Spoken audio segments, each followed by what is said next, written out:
First and foremost, I have to say I'm deeply honored to moderate a panel with each and every one of you. I'm here to learn from you more than to say or to establish anything. So I wrote a few remarks that I wish to share with you before we begin with our questions. So good morning, good afternoon, or good evening, depending where you are joining us from. Today, as we come together on the International Day for Democracy, we are reminded of the enduring strength and resilience of democratic institutions, the importance of shared values, and the need for global cooperation to foster and to uphold these principles. I'm Luís Kimaid from Bússola Tech, and it's a privilege to moderate this significant panel on the role of interparliamentary cooperation in bolstering democratic governance across our global parliaments. We find ourselves in an age where global challenges demand global solutions.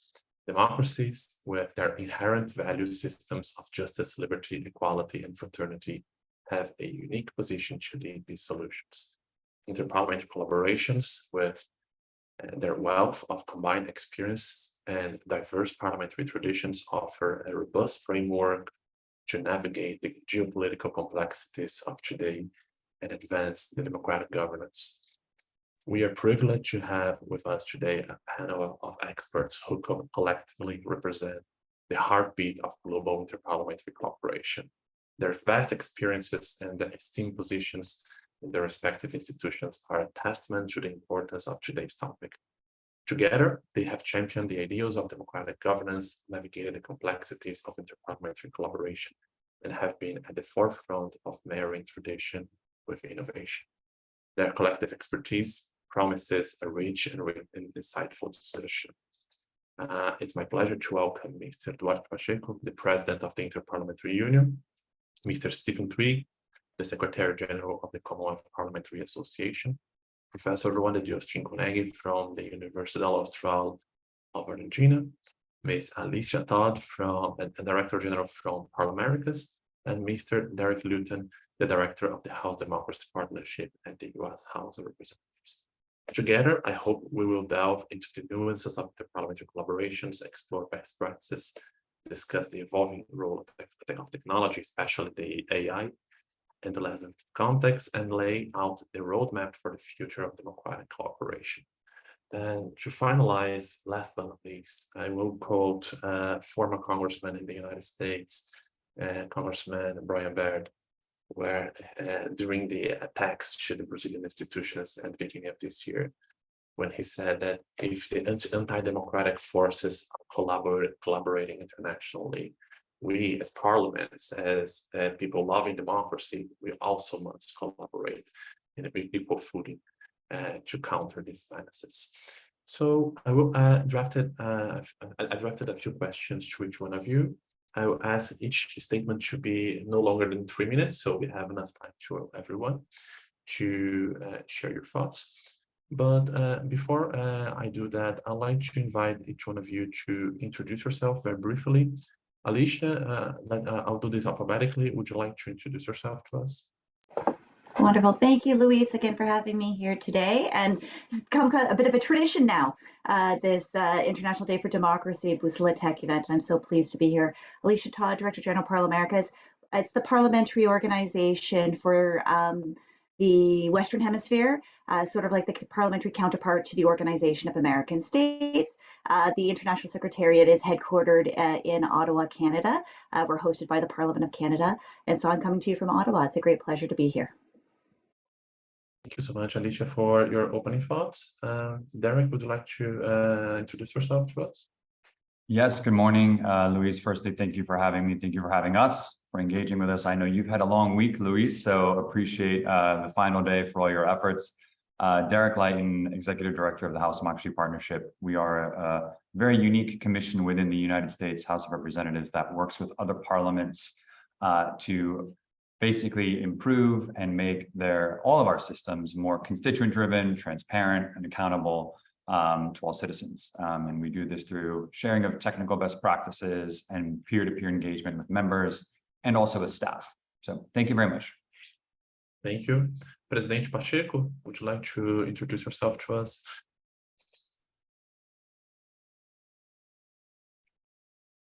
Eu creio que seu microfone está desligado, presidente. Yes, it's working. Good morning to Brazil. Good afternoon somewhere. I am participating from Vietnam, so it's dinner time here, but it's okay. It's a pleasure to be with all of you. I am a member of the Portuguese Parliament since 91, so 3 or 4 years ago. And as a parliamentarian, I work at the Budget Committee and Foreign Affairs Committee. My master's degree is in economics. Now I have this function, president of the IPU, Inter-Parliamentary Union. Just to remember, it's the oldest and the largest organization of parliamentarians around the world. IPU was created in 1889, 134 years ago. On that moment, just 6 parliaments. Nowadays, we have 180 from national states recognized by United Nations. We represent 46,000 parliamentarians, and we are just missing 13 to achieve 100% of the states recognized by UN. We try to promote the cooperation between parliamentarians around the world, sharing experiences, and also learning each other. It is a pleasure to participate in this event, especially today, the International Day of Democracy. Muito obrigado, Presidente Pacheco. Thank you for your opening statement. Dios, would you like to share your introduction as well? Yes, thank you very much, Luis. And well, happy International Day of Democracy for everybody. I am Juan de Dios Cincunegui. I am the director of the International Center for Parliamentary Studies, Research and Foresight from the School of Government of Universidad Austral. Basically, what we do is try to empower parliaments. I am a specialist in parliaments, and we really think that it's necessary to have the best parliament possible for democracy and for the good of the world. Thank you for being here. Thank you for this wonderful week, Luis. Congratulations. Thank you so much, Dios. I'd like to invite the Secretary General of the CPA, Stephen Twigg. Stephen, please feel free to introduce yourself to us, please. Luis, thank you very much indeed, and greetings from a very sunny London in the early afternoon here. And it's wonderful to be part of this conversation here today. As Luis said, I'm the Secretary General of the Commonwealth Parliamentary Association, the CPA. I was previously a Member of Parliament in the United Kingdom. Our organisation represents the parliaments, both national and subnational, of the Commonwealth. Our mission is very similar to those that we've heard described for the other panellists: parliamentary strengthening and championing the importance of good governance, the rule of law, and parliamentary democracy. And I'm very much looking forward to being part of this discussion today. Thank you, Luis. Thank you, Stephen, for your opening considerations. President Pacheco, I'd like to bring my first question to you. From your vantage point, what are the most pressing challenges and opportunities that interparliamentary cooperation presents in today's geopolitical context, and how do you envision its role in navigating its complexities?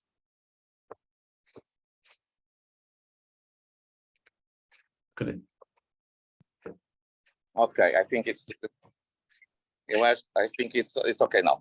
Sorry, may you try, and I didn't hear your question? Sure, absolutely.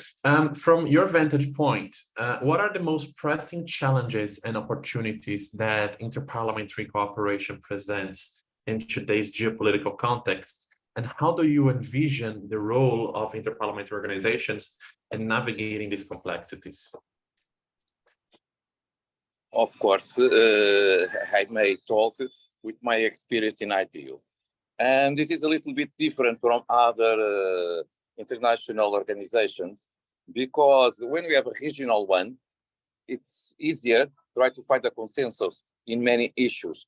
And so to establish success activity to have stronger parliaments.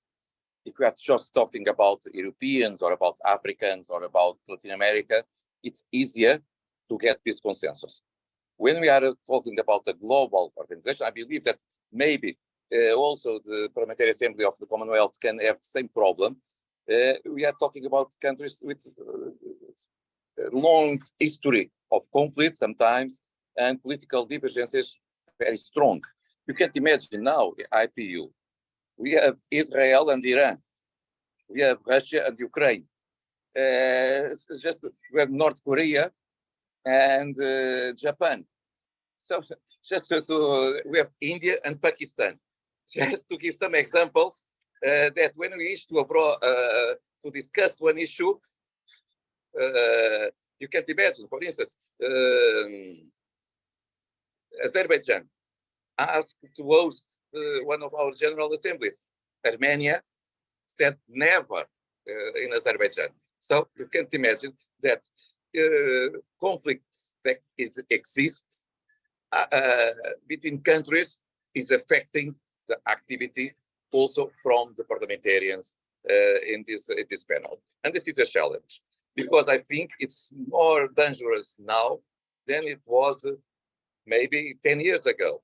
I remember, for instance, we have a committee about Middle East questions, and it was possible during years and years to have parliamentarians from Palestine and from Israel on the same table, expressing their divergences, what they wish to change, to have a peaceful solution for the Middle East.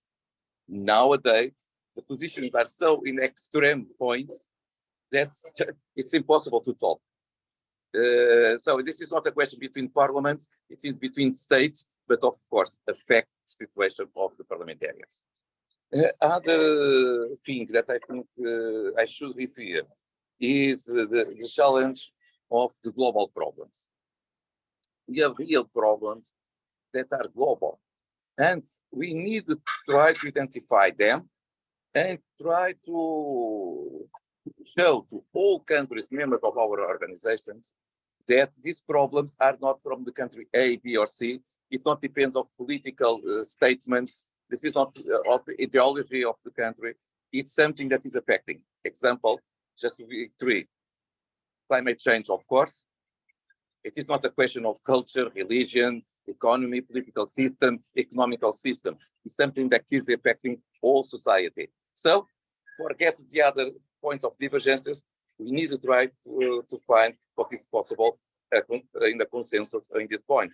But traffic of human beings, every day is people dying trying to cross the Mediterranean from Africa to Europe. It's something that we need to put an end. We need to intensify collaboration between the countries, how to fight this human traffic system, or in Latin America, narco traffic as well. So we need to understand, yes, situation is worse between countries. We got a more tension situation than 10 years ago, and it will affect the international cooperation. Living with this reality, we need to identify in what areas it's possible to get a consensus, and at least work on that. Obrigado, Presidente Pacheco. Thank you for your considerations. Stephen, would you like to share your thoughts on this?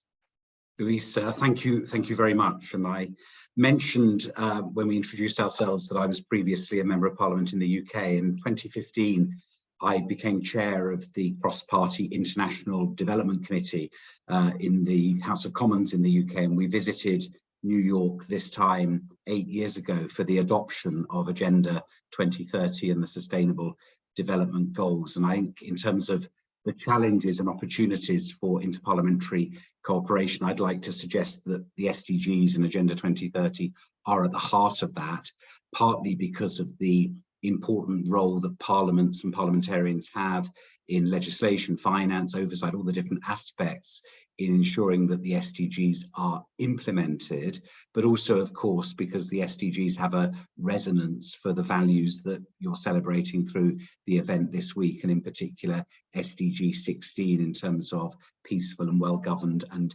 inclusive societies. So I'm pleased that a group of us from the Commonwealth Parliamentary Association will be in New York next week for the SDG Summit. We think it's important that parliamentary voices are heard in these UN forums, and I know that the IPU and others do a great deal to ensure that that is the case. We have an online academy that is to equip our members, both parliamentarians and staff, across a whole range of different shared challenges. And we will be launching in New York a new academy course to assist parliaments and parliamentarians in their role with specific reference to the Sustainable Development Goals. Obviously, connected to that is the whole question of climate change and the challenges and opportunities that arise.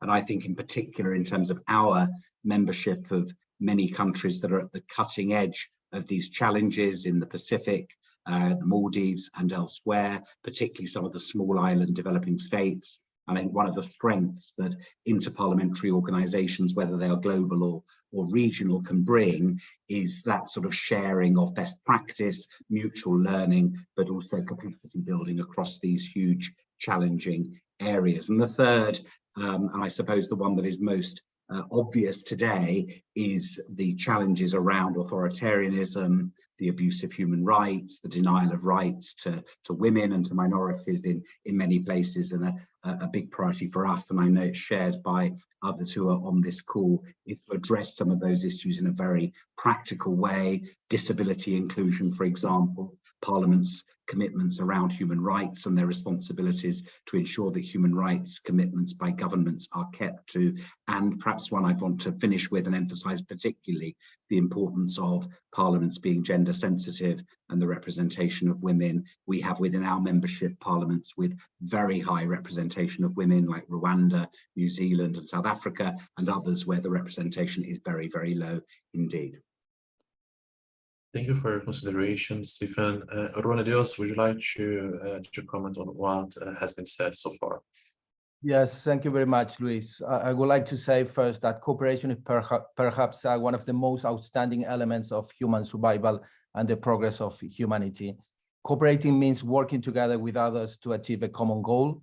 The evidence shows that at least in the last 250 years, the progressive increase in the number of countries and the number of people living under democratic regimes is explained through different levels of human cooperation. So parliamentary cooperation is part of that equation, and why parliaments are today more important than ever.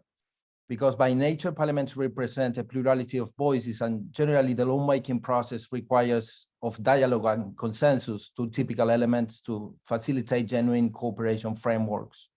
But something revolutionary happens, and the world has become a global village in which we are increasingly all more interconnected and increasingly more interdependent, something that Luís Pacheco said, Duarte Pacheco, and also the previous colleague. So international cooperation has consequently become an imperative and has ceased to be something merely optional. However, the levels of cooperation recorded at the international parliamentary arena result in many cases of very low intensity, something that occurs beyond the excellent work carried out by some key institutions such as those represented here, the IPU for the whole world, ParlAmericas for the Americas, and HDP and CPA for a specific group of countries. So in that context, in my opinion, the two main challenges for interparliamentary cooperation are first, the universalization of a common worldview about the need to think globally and act locally. This is very important. Second, the overcoming of major confrontations, both within our nations and globally, between the main geopolitical alliances in the world.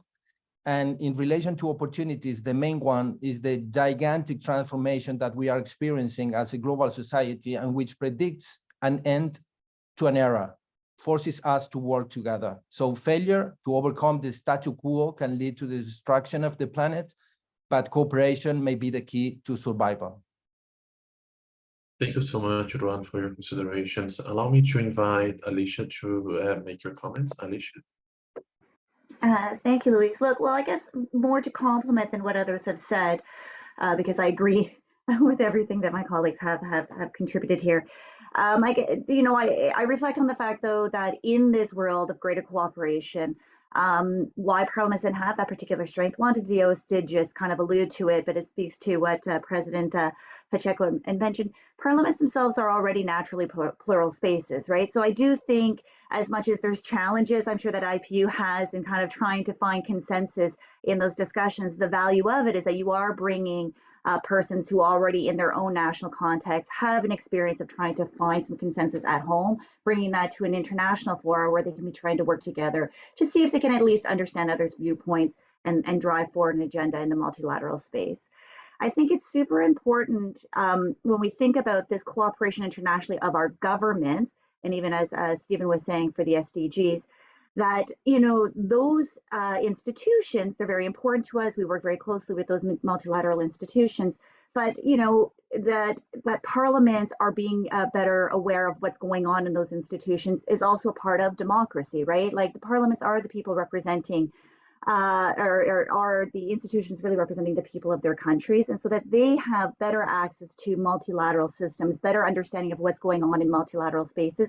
And I do think the interparliamentary organizations play a really important role in that. Certainly, I know that IPU, in terms of engaging parliamentarians with the UN system, ParlAmericas, again, with the Organization of American States, and so on and so on. And I think that has a really, really important role in this kind of global cooperation to make sure that parliaments themselves are also plugged into that space. And I guess to say where, so we can go through, we have more in this discussion here today about the successes of that and how that really plays out between parliaments and parliaments. But I guess it's mostly worth mentioning here, like there are successes in that cooperation that we're seeing even today. We're all celebrating International Day for Democracy. And you know what? I actually only really learned this year to truly understand that that actually originates from an IPU resolution. So there you go. It's a key an example, right? In IPU in 1997, that the parliaments came together, the parliamentarians came together and said how important it is democracy for our world. And that has resulted in today and every year hereafter that we will be making sure that we're always working together jointly towards upholding democracy and strengthening democracies in our world. So we're supposed to keep it short. I'm going to leave it there. Thank you, Alisha, for your considerations. Derek, I have a very difficult task for you of closing this round. Please feel free to share your thoughts. Yeah, so rather than repeat what my very esteemed and intelligent co-panelists have said, what I might do is then just take a slightly different track and make it far more practical. When discussing geopolitical tensions or challenges when it comes to parliamentary cooperation, there's obvious ways to mitigate this. And I think the House Democracy Partnership, we're fortunate that we don't suffer too much from some of these more obvious challenges because of the relationship building and management that is a constant ongoing process between our Congress and implementing partners with the legislatures that we work with. And then that's key and that's essential from the get-go. And our programs are demand driven. And I think you have to tailor programs that way. They have to be tailored for and to the issues and topics that members of respective legislatures want and request. You know, there's an expression here, it's armchair quarterbacks, whereas you're sitting in your armchair and you're like, I think this is what needs to be done and we should tell people to do this and this is how parliamentary cooperation should go. And that's not how it works. You need to be on the ground, face to face, learning and understanding from people there to then create effective programming. And that said, we face challenges, I think, in the US House because there are competing priorities and interests. It can be difficult to get people to focus on what's happening in a far off place that many Americans may have trouble pointing out to on a map. When we have, budget crises and fiscal year constraints and, the ongoing war of aggression in Ukraine and Taiwan and, the list is sort of endless. And so it can be very difficult to get people to focus on something that is perhaps for them a long-term issue or concern. So certainly these challenges present themselves. I would also add that many legislatures and the US House in particular, they're very transient. They can be very young. You lose institutional memory. It's difficult to create year over year, case over case consistency with the work. And that's certainly a challenge. Obviously, the opportunities, I think, are endless. When you can bring stakeholders that have authority and influence and, real authority and influence to instigate and promote reform, then it's extremely rewarding. And this type of work, parliaments can vary so greatly that it also isn't too difficult to find opportunities for improvement.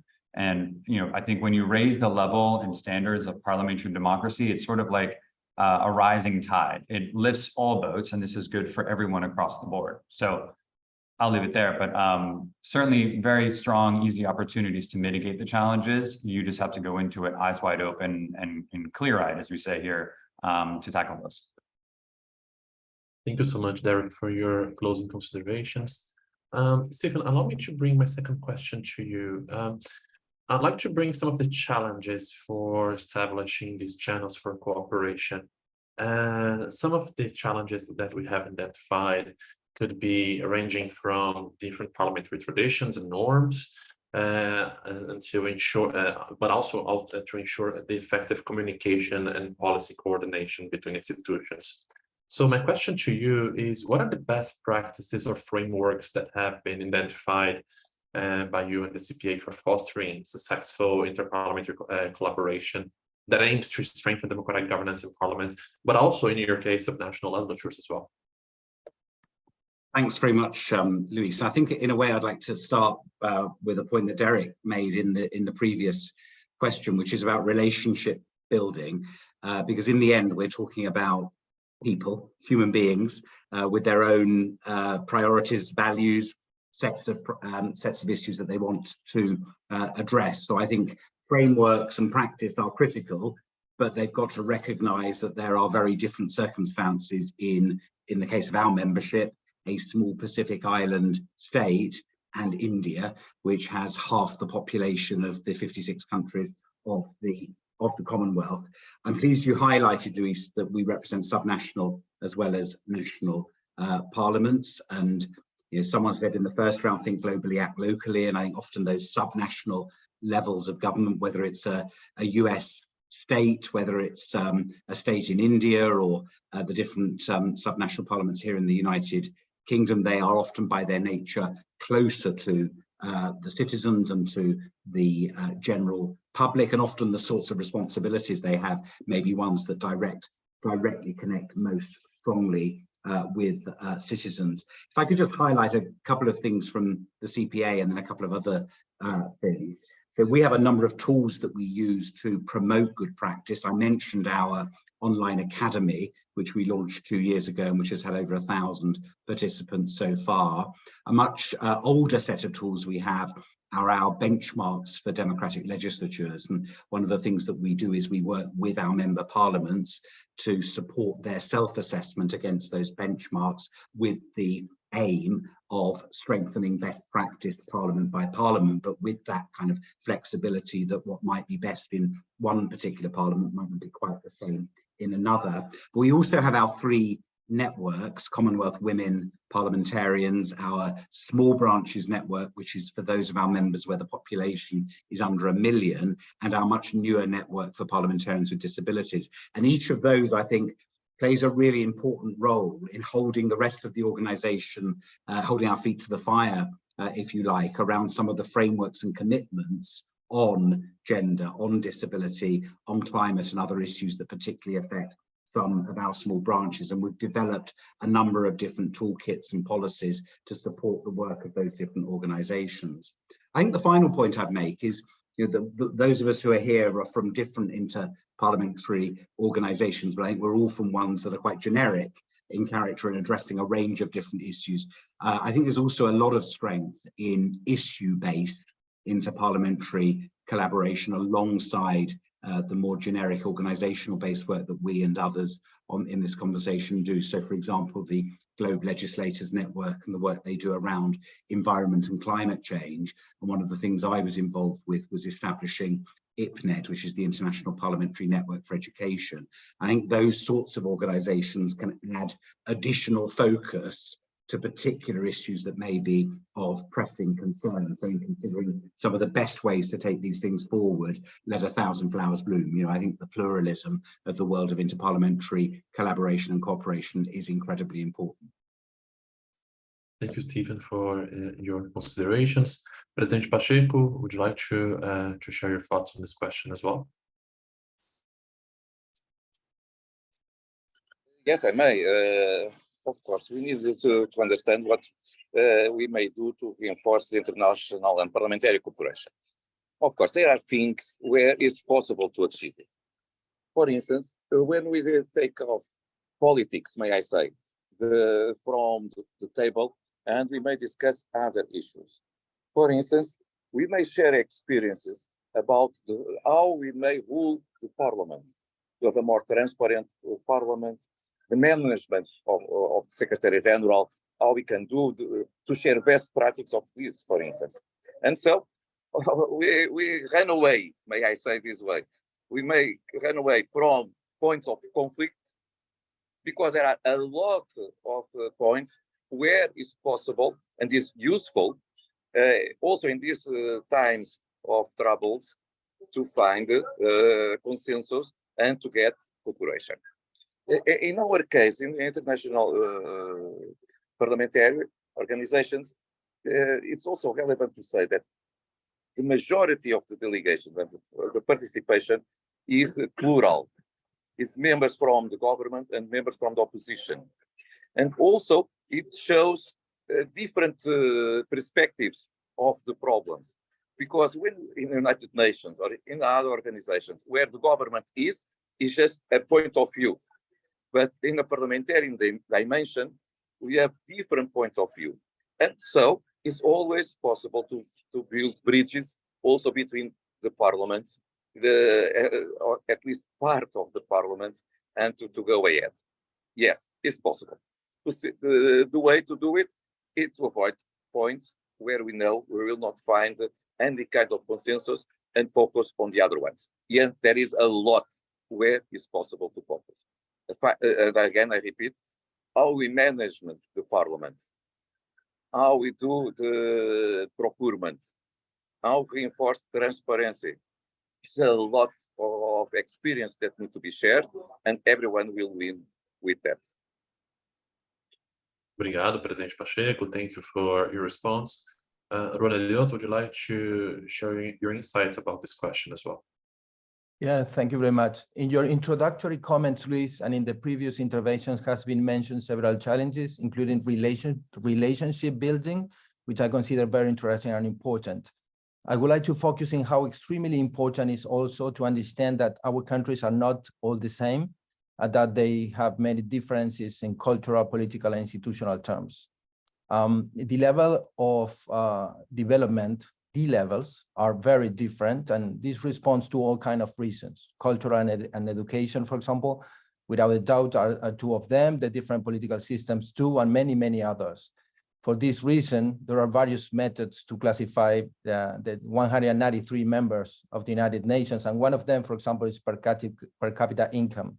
So in general, the level of development of a country is reflected in its political institutions, or in other words, the quality of political institutions determines the level of development of a country. So accordingly, a good practice in interparliamentary cooperation is to fully understand the situation of the parties involved. Although there are many cases of peer-to-peer cooperation, it is very common cooperation programs to mean a transfer of capabilities from developed to developing countries. So this is also reflected in the parliamentary arena. So trying to understand the idiosyncrasies and real situation of the parties in a cooperative relationship is essential. However, this does not happen very often. For example, it is very common to encompass the country of a given region under common parameters when often represent very different realities. This occurs, for example, with the countries of Latin America and the Caribbean, are not the same, are very different. For this reason, a good practice is for the interparliamentary cooperation process to be genuine, that is to have prior studies serious enough to generate good results. An enormous difference, for example, between European countries and Latin American countries is that inter-European and even transatlantic legislative staff exchange programs with the US and Canada, which are very good and frequent. In contrast, these same types of programs are practically non-existent in Latin America and the Caribbean. What better way to learn how a foreign parliament works than an excellent experience, especially when it comes to traditional and long-standing programs. An example is the exchange program between the staff of the US Congress and the German Bundestag, created in 1983 and is still in force. That's a strong one. So in my opinion, the best advice to develop a successful interparliamentary cooperation program is that it be designed and implemented on a very, very realistic basis.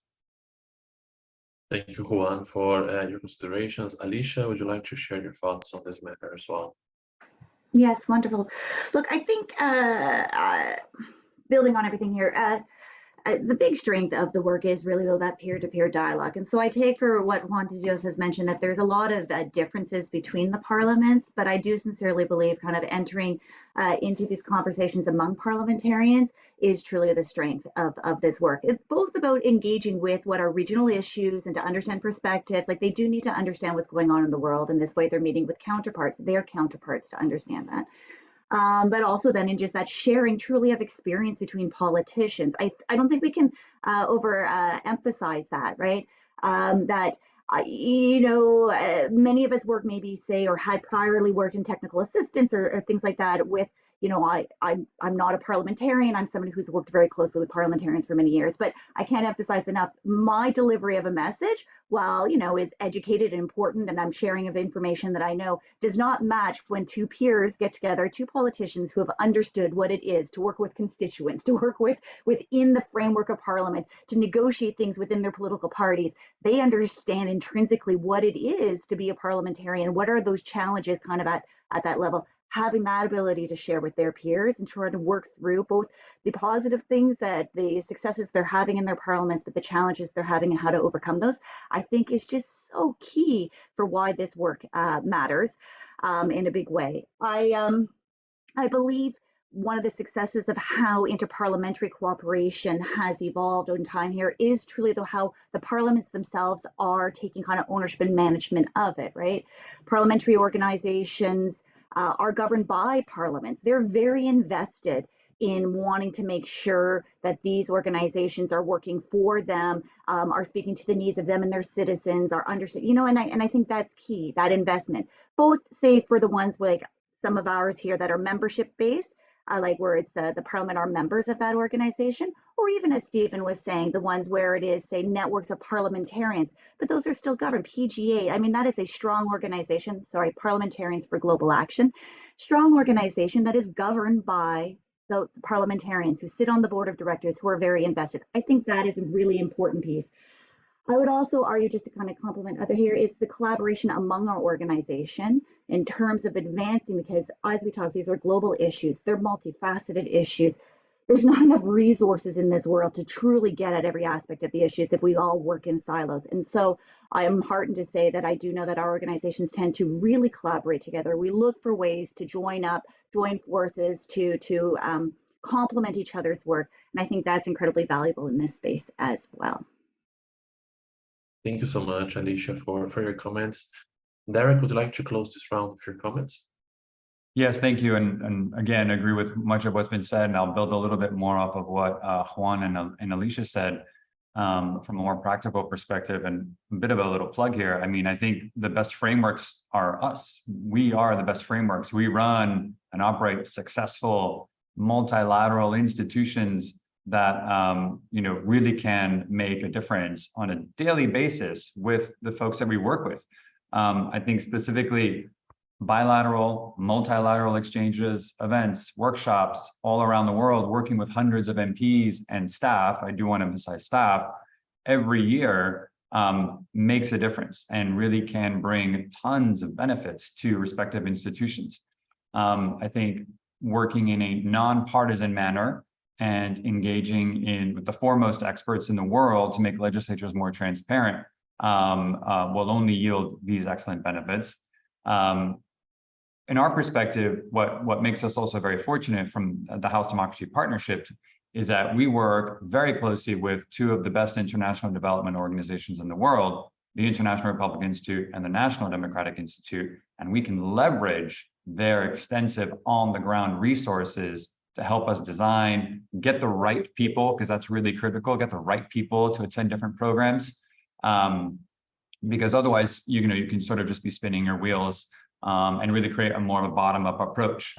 And I would also say, Alisha and I, throughout the years, have been able to work in a multilateral framework, just like Alisha just mentioned, and that's really been a great benefit, not for our own MPs, Canadian, American, but all for the MPs we work with. And so, yes, fully agree that working amongst ourselves with other institutions, it's like what we say, this is just low-hanging fruit. These are obvious things that we have to really do more of. interestingly, you know, Juan, I totally agree with what you said, but these are also challenges as well, right? Bringing a group of MPs halfway around the world for a week in X country, it's really expensive. This is costly. And when you look at budgets these days, people are like, what's the benefit of this? You know, and I know we're going to talk about monitoring and evaluation and measuring later, Luis, but this is something that, you know, cannot be overlooked because as the world becomes more flat, as we are in a greater village, Juan, like you said, you know, I think these challenges become a little bit more apparent. You know, one more thing I'd say is, yes, our parliaments are very different, but I think sort of paradoxically, the differences highlight something that we don't do, and thus that is something new, and thus, you know, creates more of an opportunity to learn. Now, whether you agree with it or not, or whether it doesn't make sense, that's fine, but there's usually always a thread that you can pull on that's something different and new that you could perhaps incorporate into your parliament, into your legislature, or into the personal office of a member, that member can then bring back to their district. That's something new and different. And so I would say nothing is too small because these opportunities really do exist. But short answer, Luis, consistency, proper buy-in, and finding the right people who are in positions of authority to really help reform. The timing is obviously very key, and then creating bespoke and tailored programs will really make sure that your framework is robust and successful. Thank you, Derek, for your considerations and closing this round. Alisha, allow me to bring my next question to you. While interparliamentary cooperation often centers on high-level policy or diplomatic dialogue, technical cooperation is increasingly recognized as a crucial underpinning for strengthening democratic governance in parliaments. So my question to you is, very objectively, what are the main areas of technical cooperation the leadership in various parliaments are currently prioritizing to align with these goals? Alisha, would you like to start? Yeah, perfect. Thank you, Luis. Although, honestly, I do want to just reflect on one last thing about the last questions, or just to say, I think the other piece is key about the work that we all do is that we all, as organizations, we lead by example. Like today is International Day for Democracy, and our democracies, we're seeing a lot of challenges, a lot of fissures, cleavages in the countries and how democracy is working. You know, we're not immune to understanding that there's misinformation, disinformation, and I think the best way, one of the best ways to really combat that is that we as organizations too, and we do it, lead by example, that we're out there really trying to advance, evidence-based decision making. We're advancing the concepts of plural societies and trying to understand how to be more inclusive institutions, that our own institutions ourselves are conducting ourselves that way, I think is critical, because it does really show for parliaments that, you know, like we're walking the walk, right? We're not just we're not just saying to do this, that this is truly how we can construct strong organizations, and that parliaments themselves, if they can construct strong parliaments.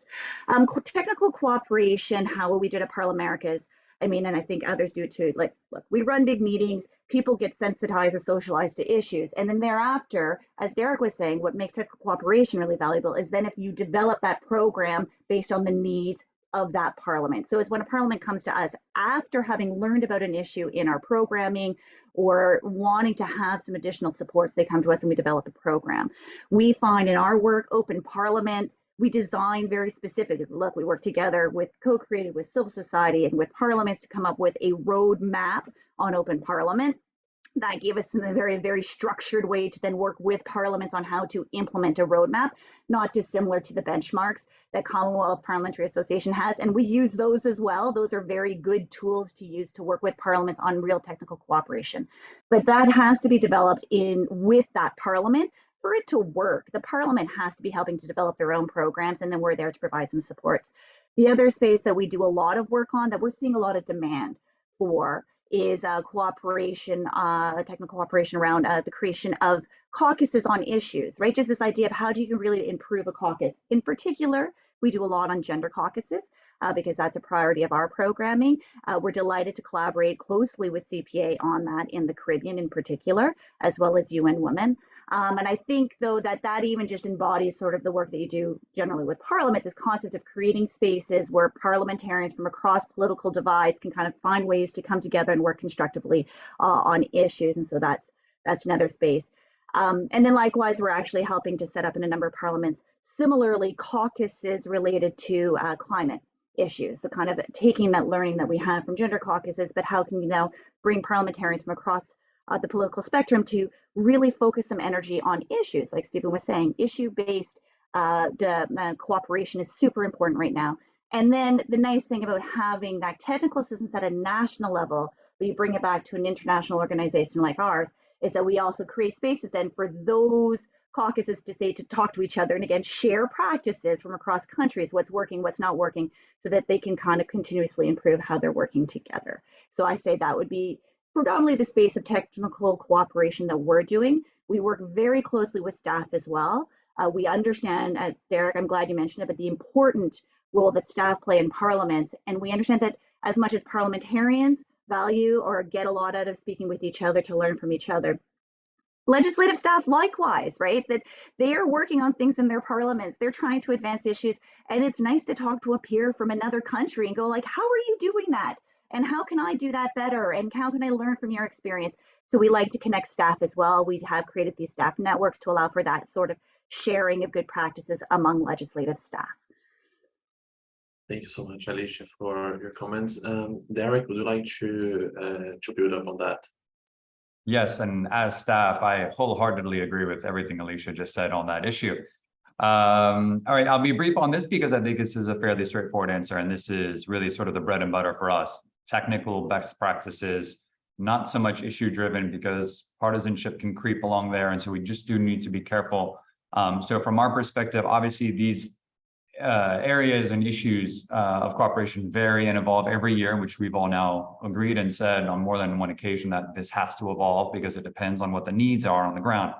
For HDP over the last year, and this is one that sort of does end up staying very consistent, it's oversight. How does the legislature conduct oversight on the executive branch and executive branch agencies? How does a parliament flex its muscles and maintain its authority as a check and balance? Now, that is a broad issue because you can have oversight over different sectors, over different agencies.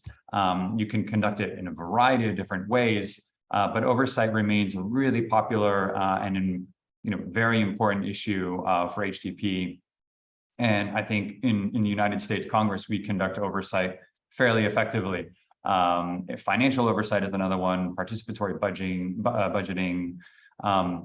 Second issue for us in particular is, I think, because the United States Congress has a really great congressional research service, one of the best in the world. We have a lot of requests from other parliaments to how do we create a congressional research service, or if we have one, how do we make it better? How do we train the staff? How do we improve the staff? How do we run the operation? How do we create independent research that is trusted and used? Because we've seen some research services around the world, they create things, but the parliaments don't trust it or they don't use it at all. So they're basically just wasting the time and the resources. New member orientations are popular with us. We conduct pretty strong new member orientations for new members of parliament. We've seen on more than one occasion, all of us on this panel, a new parliament comes in and almost none of them have any experience. And while that can be a good thing because you're bringing in a new, fresh ideas and guard, they don't know how parliament works. They don't know Robert's Rules of Order, right, Stephen? Or the basic operations of how things need to go on a day-to-day basis. And so they, MPs need to be trained on that. They really need to be exposed to those lessons. I would agree with Alisha, advancing women's political leadership and caucuses, super relevant, very popular, something that we see consistently. And I would say extend that a little bit more to preventing tokenism. Sometimes it's like, oh, look, we've got this great quota and we've got, half the parliament is women, but they're all on panels or committees that focus on social issues and education and health, but they're not on defense and security and economics or whatever it might be. And so preventing tokenism is taking that next step, which I think is critically important for, dare I say, the better half of the population around the world. And then ethics for us is a very popular theme, very important theme. We've seen it grow. Working in the United States House of Representatives, I work with our ethics committee all the time because they are a body of elucidation. They are not here to get you into trouble. They're here to prevent you from getting into trouble.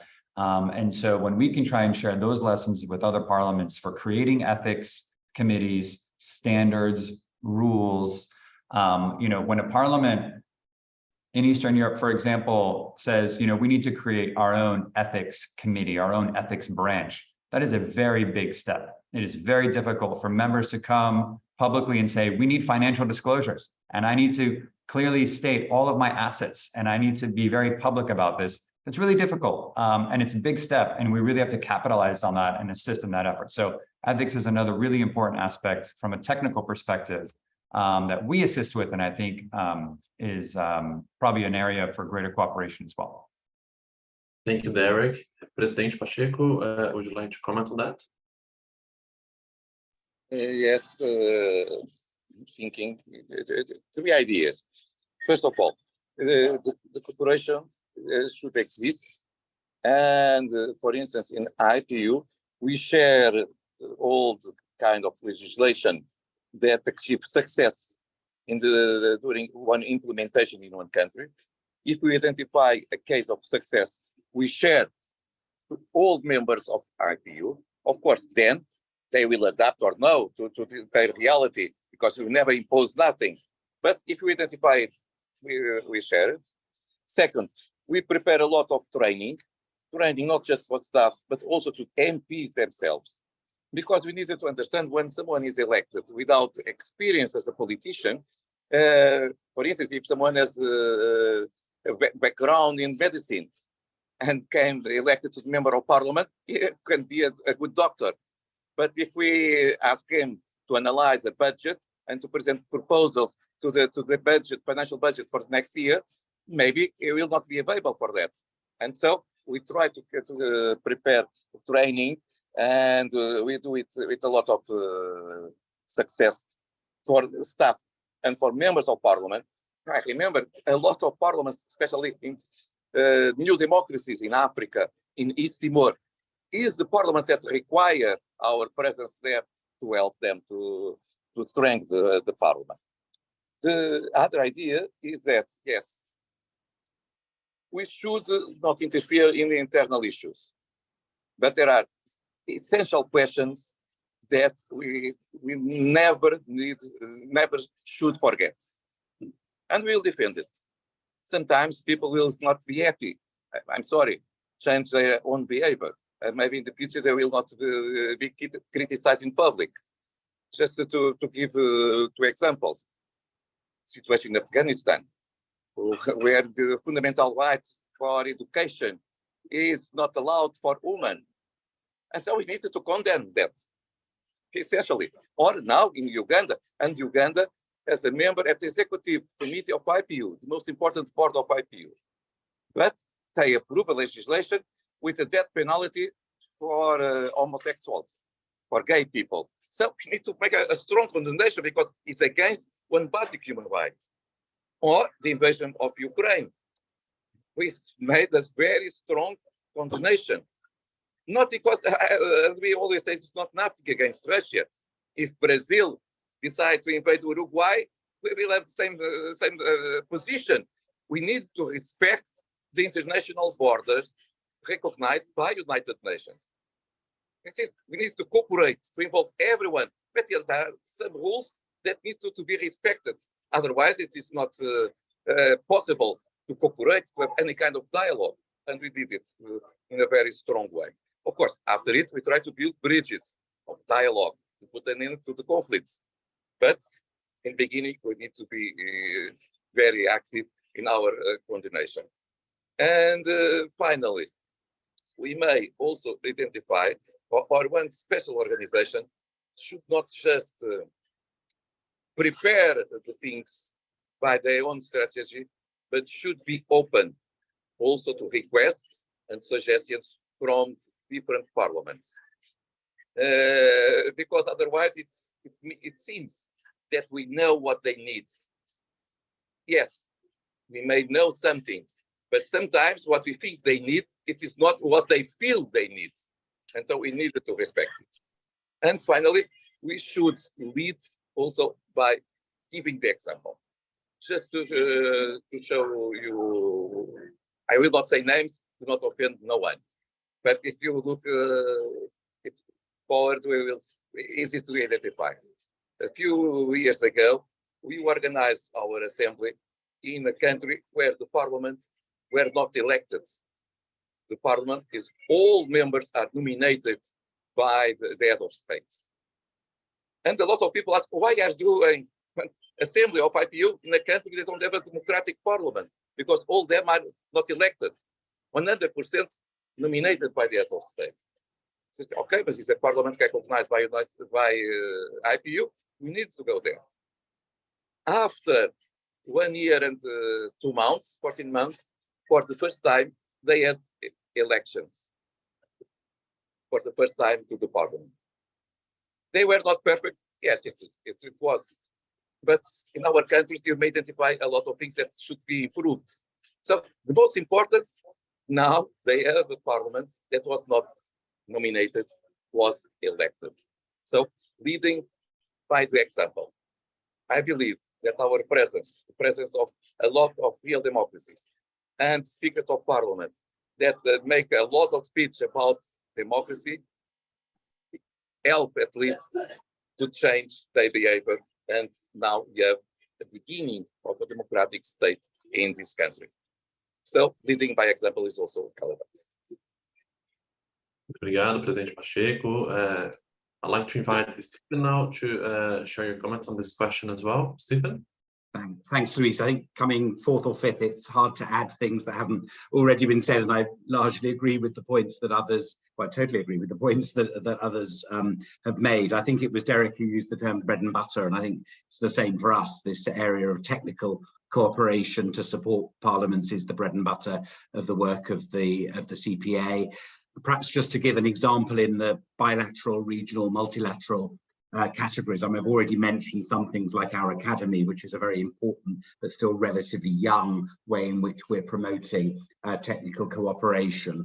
A long-standing tool that we have, and it echoes something I think that Derek also said, is that we offer our member parliaments, when they've had an election, a post-election seminar, and this is very much co-produced between the parliament and ourselves in terms of addressing issues in our benchmarks, other challenges, including around women's representation and engagement with young people, but can be a very useful tool bilaterally for improvement and sharing best practice. And this year I've had the chance to attend post-election seminars in Kenya and Tonga, so two very different places with some shared challenges, but quite separate challenges as well, bearing out the point that we need that flexibility.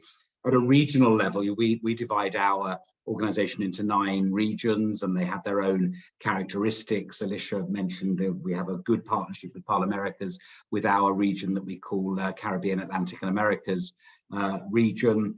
In the Pacific and Australia, there is twinning between, for example, subnational parliaments in Australia and Pacific parliaments, and that's an important part of the work there to promote very practical technical cooperation between those parliaments at a regional level. And then thinking more globally and multilaterally, there's a whole set of tools that we have, as I know the other organizations have. I've already mentioned our benchmarks for democratic legislatures. We also have an increasing focus on gender sensitive parliaments and what needs to be done to promote that. And I think Derek made the point, it's about representation of women, but it's not only about representation of women, there's a lot of other factors taken into account there. And the final thing I'd mention, and this is has become a greater priority for us, is disability inclusion. And one of the features of our work on disability inclusion has been creating a very small capital investment fund for parliaments to apply to for measures that can improve their accessibility, both for parliamentarians and staff who have disabilities, but also for citizens with disabilities. And those are the very sort of practical technical things that we try to do, just a flavour of them. Thank you. Thank you, Stephen, for your considerations. Dios, would you like to share your thoughts on this matter as well? Yes, thank you, Luís. Well, I also agree with everything that has been said until here. I would like to point out that sometimes cooperation agreements managed at a high level never be implemented. However, when these agreements are accompanied by the technical level or directly arise from the technical levels, the story is really very different, and their level of feasibility increases significantly. So it is truly surprising how many improvements a parliament can achieve through interparliamentary cooperation. Of course, there are different levels of cooperation, ranging from bilateral, regional, multilateral, and international relations, also cooperation at the subnational level, like in the case of CPA and many others. At the international level, the IPU Center for Innovation in Parliament, I think it's very important. It was launched in 2018. It's really a milestone in interparliamentary cooperation. Among other things, it prepares the World e-Parliament report every 2 years, and every 5 years, the Global Parliamentary report that we use a lot. It's really very interesting. And the IPU's own Association of Secretary General of Parliaments, the ASGP, is a good example also of interparliamentary technical cooperation, and has enormous potential. For its part, Agora, the Parliamentary Development Portal, created in 2008 by the United Kingdom Department of International Development, jointly with the UNDP and the World Bank, is another excellent example. Its main assets are founding and implementing organizations, including the UK's Westminster Foundation for Democracy and the European Parliament's Interparliamentary. The cooperation agenda they manage is extremely broad and diverse. I really like HDP's ability to transfer the know-how of the main tools with which the Congress of the United States works.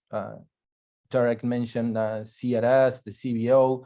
I think the former OTA was very important also, and so many other virtuous examples, really.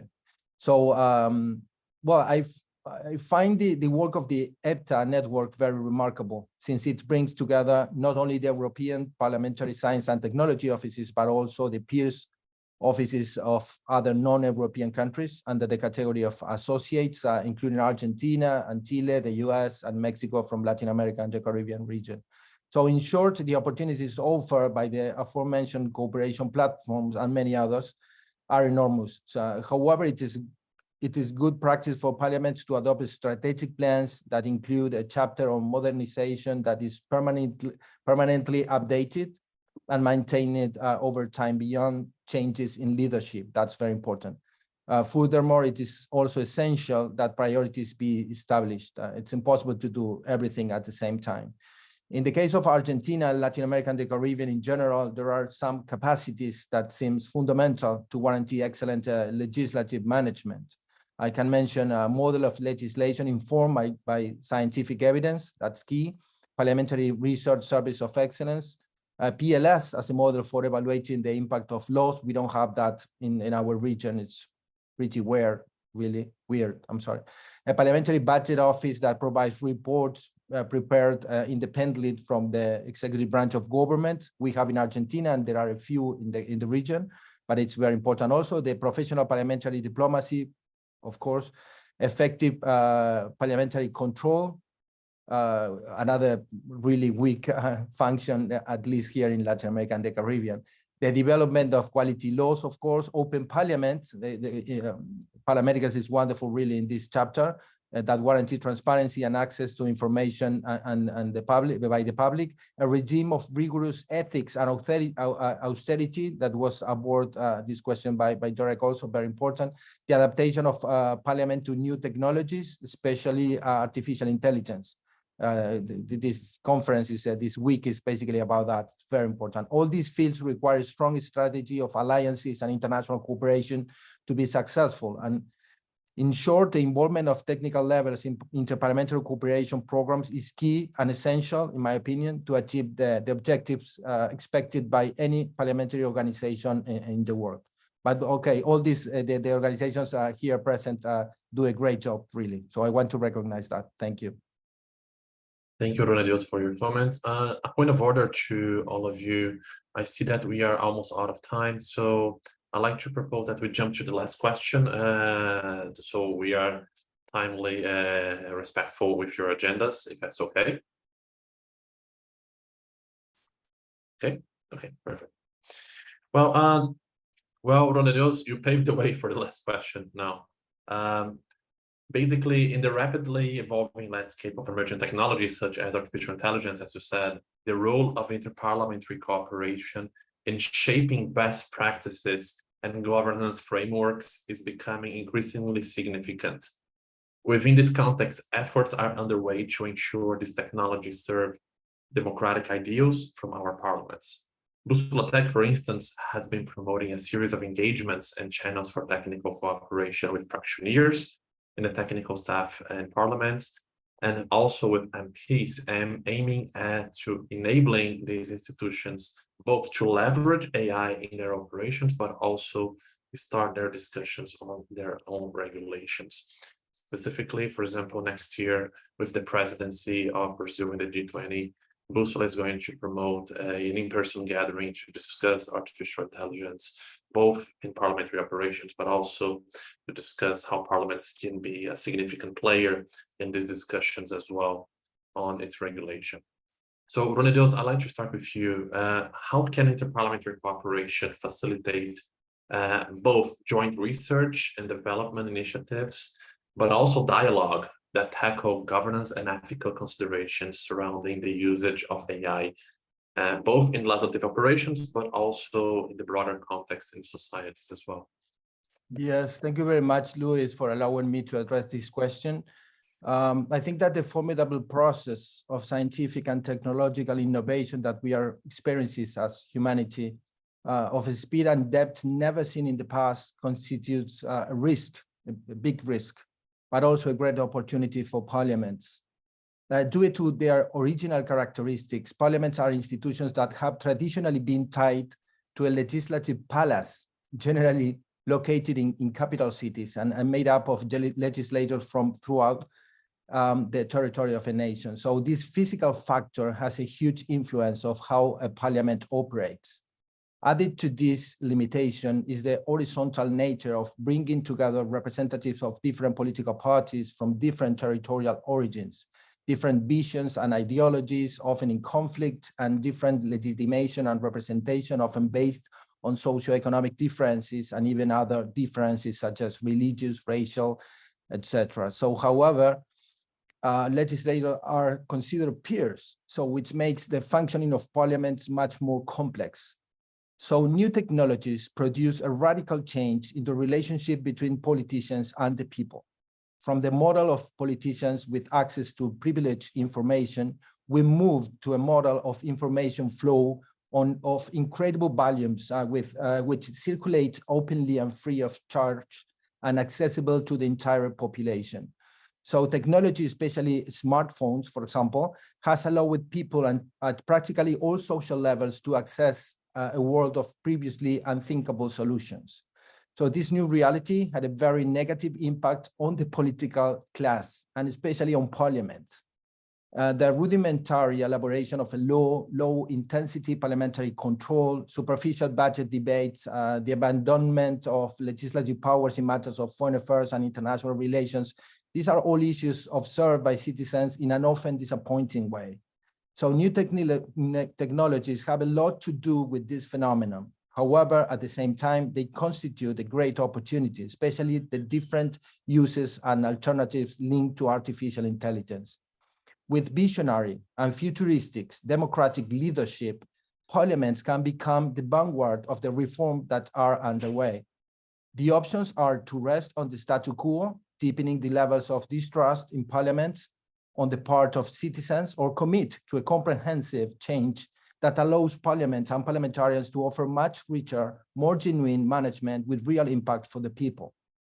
During this fourth edition of Legislate, Bússola Tech has managed to bring together once again practically the entire global parliamentary community in an in-depth debate about the experiences and opportunities that artificial intelligence offers to Parliament. This constitutes a model of interparliamentary cooperation of excellence, Luis.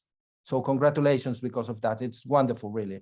We need to maintain and deepen this initiative to shorten the time it will take for governments and particularly parliaments to adapt to the demands of a new reality and world. Parliaments have a double task.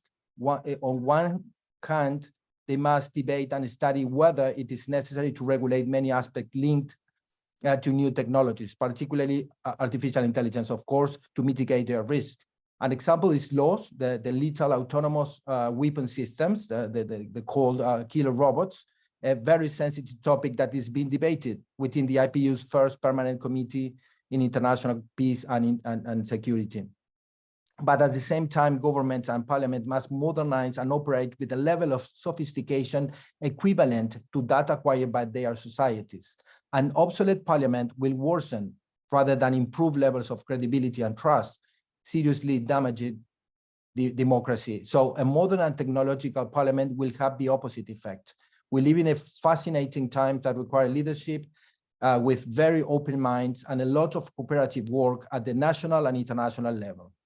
Luis, we need more networks and organizations like Bússola Tech, which not only offer a very rich field of debate due to the quantity and quality of their participants, but also because they offer concrete technological solutions for parliaments and parliamentarians.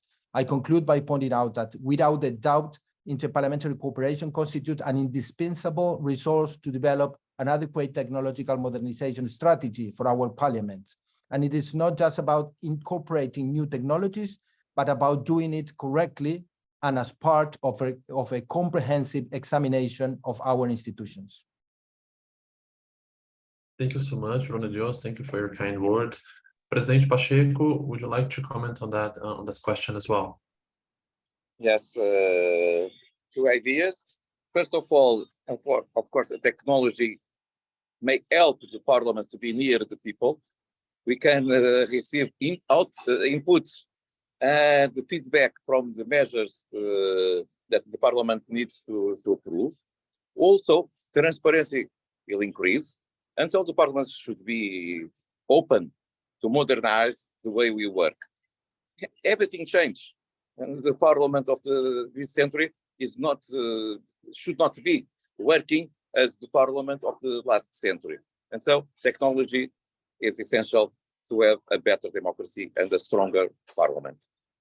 Second point, second idea, just to express something that also in IPU implemented in our last year. Usually, we organize assemblies.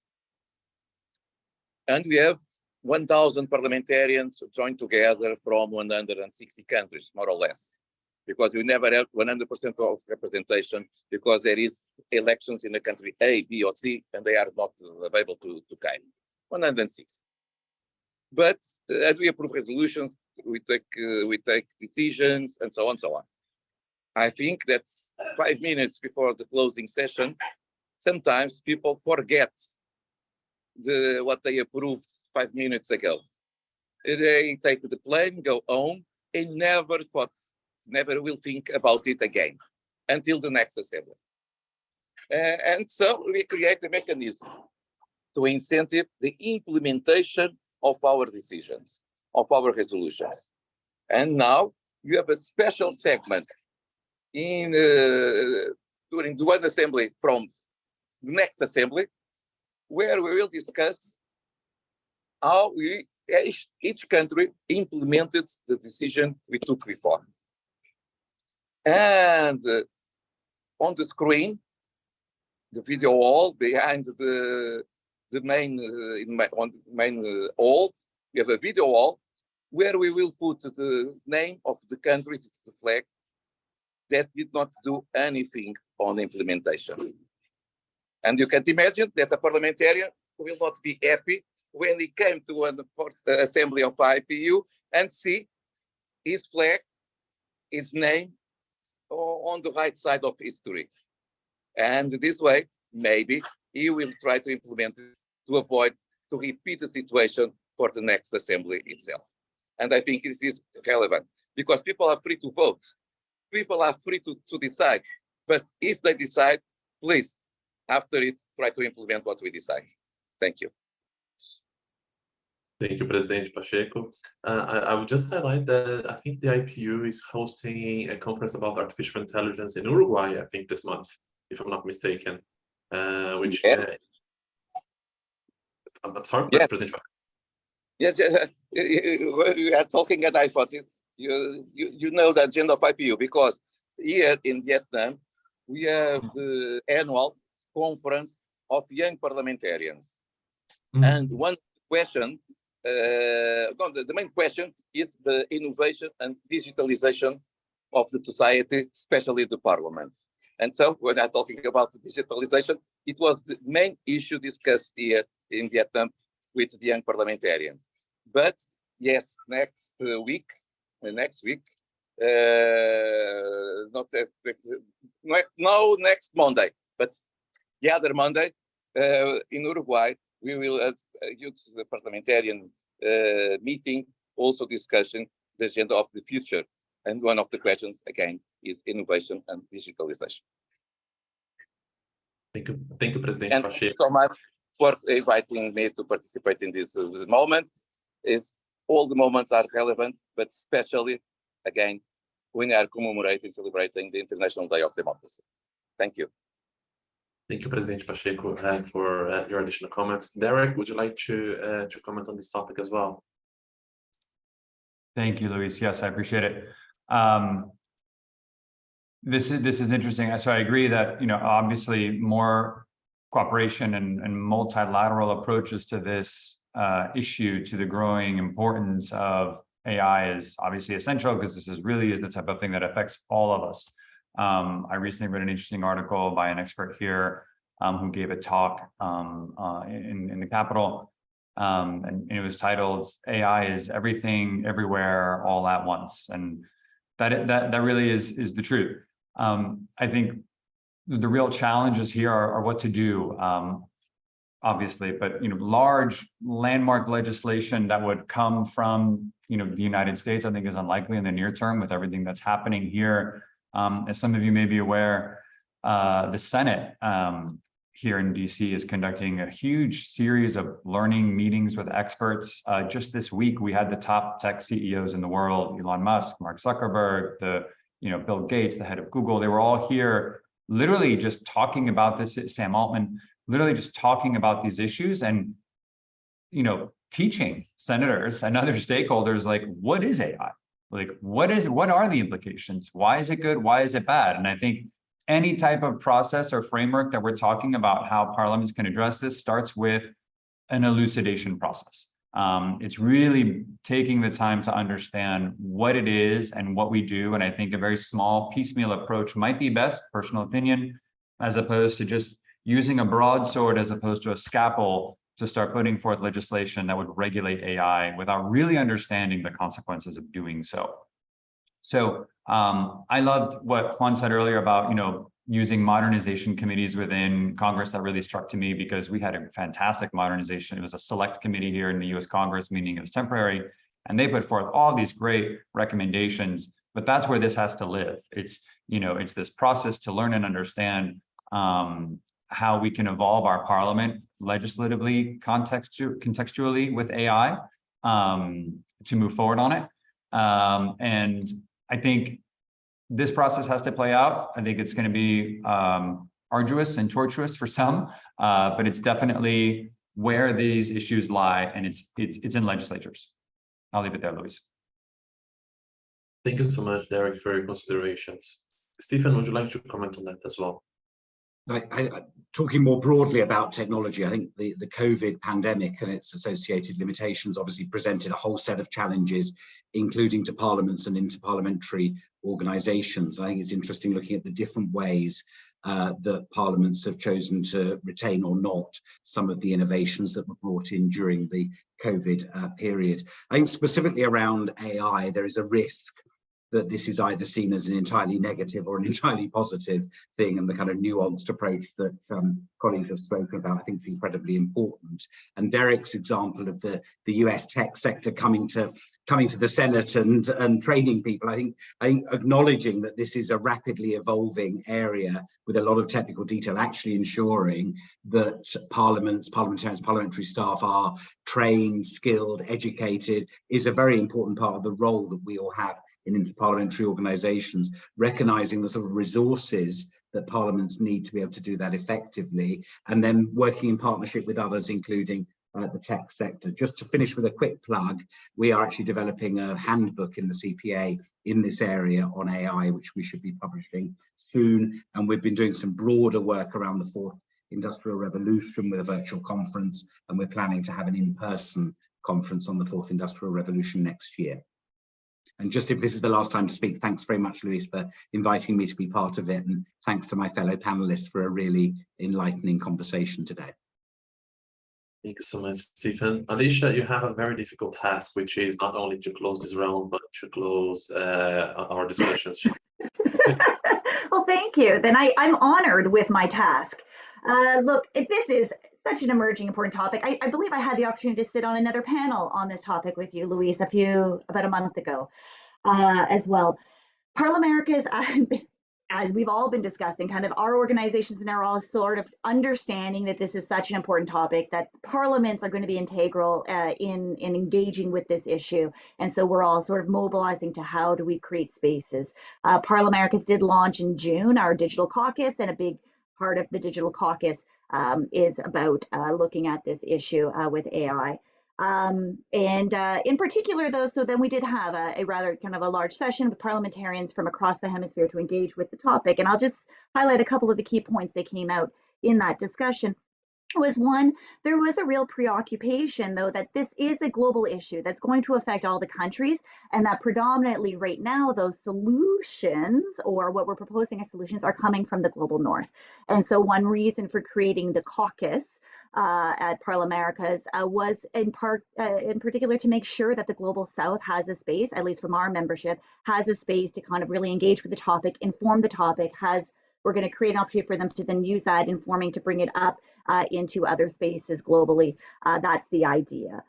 Because they just feel like this is something that is going to affect their countries. That, as we talked about many other things in this session today, each country is different. They're coming from different starting points, but so they need to have that reflected in how we are trying to address something that's going to that is global and going to affect them.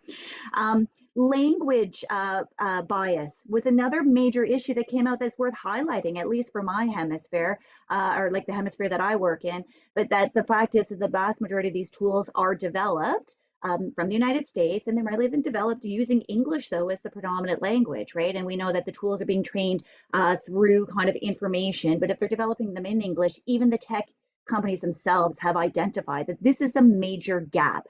So for Spanish, right, or especially where we see the opportunity for these tools, we just see the opportunity, right? Like we're using AI tools to help be one of the first points of monitoring of social media to make sure that it's catching some of the most heinous language or violent media content, etc.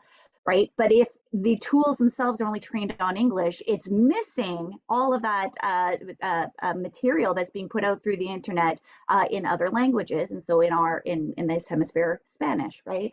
And so this was an also important consideration that came out. So just to say that it struck me is very clearly that parliamentarians are laser focused on the idea that they do need to better understand this, as we're hearing from Derek in the Senate here in the United States, but we're hearing from other places as well. Like they want to understand, what is this? And how do we grapple with this? And then how is there going to be a way to come up with some regulatory frameworks that helps, which the industry itself is asking for. They have been saying we need some framework to help us understand too how to roll out this technology, which can be both beneficial to society. Like there are going to be benefits from AI, we understand that, but then has its challenges. So I guess to say, I think this is a ripe space for interparliamentary cooperation, as we've noted, because this is going to require cooperation across countries. We already knew that. I mean, there were already spaces being developed around this, like the International Grand Committee was an initiative that really kind of spearheaded out of the UK, but the Canada, United States had participated in, among with a number of countries some years ago, this idea of creating a committee to help to engage by parliaments on how to engage with these tech platforms, because tech platforms are becoming monoliths in our world. And so AI is a component of that. I'm looking forward, though, then, Stephen, to collaborating. If you guys are putting out a handbook, we know how we never try to replicate. So we look forward to helping to use your handbook. President Pacheco, I personally am unable to be at the Uruguay meeting, but ParlAmericas is going to be at the Uruguay meeting, that cumbre. It's the cumbre of the, the committees of the future, which, Derek, if you have never heard of this concept in the United States, kind of that idea of modernization, but they've given it this really cool term, committees of the future. Is this idea that we're supposed to be looking at the future and have some committee in our parliaments looking at that. We don't have one yet in Canada, but we're using the opportunity of this upcoming summit of these committees to try and encourage Canada to think we need some long-term visioning in our parliaments, right? And the problem with how currently parliaments often work in our political systems are very short-term, right? We're looking at the immediate now, and we do need to have these visions for the future. So I think this concept of committees of the future is really quite innovative. Chile is a real leader in that. So this is how we become very involved in this space as well, is through the Parliament of Chile, who is our member. Luis, I try my best to stay to your 3 minutes. I went over just now because you asked me to wrap up. I'm just going to say thank you. I think from all of us, thank you to Bússola Tech for providing this opportunity, for starting my morning very early to get my International Day for Democracy up and going. But I appreciate the space. I appreciated the opportunity to engage with these wonderful persons here who I look forward to collaborating with for the years to come, as always. This has been a wonderful meeting, and good luck with the rest of your program. It's very ambitious what Bússola Tech takes on. Thank you, Alisha. Thank you so much. You started what I was about to invite you to, every one of you, to use very briefly, just a final message. Well, Alisha, you started. I will now yield the floor to President Pacheco. Presidente.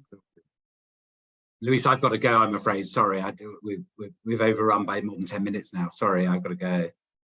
Sure, absolutely. If I may, our staff is going to take a picture of us. So.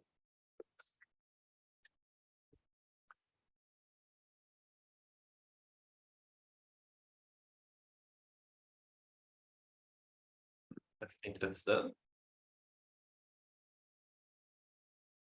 Yeah, you got the okay message there, Luis. Okay, perfect. Thank you so much, Stephen. I'm sorry we were a little bit over time. President That's Pacheco, fine. That's fine. Thank you. Apologies for the overtime.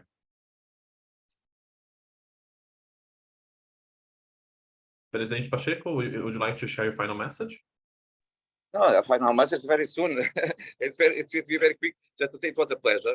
It's still a pleasure when we talk about how to improve the politics, because it is what we are meaning. And I always believe that politics should be seen as a mission. People are ready to serve the others, to serve the society. And so we need to improve ourselves always and to be open for that.